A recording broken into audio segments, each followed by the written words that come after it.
Oi, minhas lindas e meus lindos, tudo bem com vocês? Eu espero demais que sim. Passando aqui para mostrar para vocês essa receita maravilhosa, que é uma pamonha de forno super cremosa.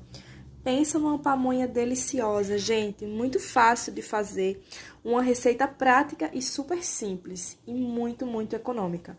Pensa numa pamonha deliciosa e mega cremosa. Vou marcar aqui o canal Receitas da Kelly para vocês ir lá conferir essa gostosura bem de pertinho.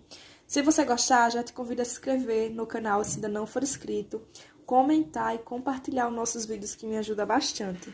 Então vai lá, pessoal, conferir essa pamonha deliciosa, que essa receita de pamonha não pode faltar nessa época do ano. Então vai lá conferir que vocês irão amar.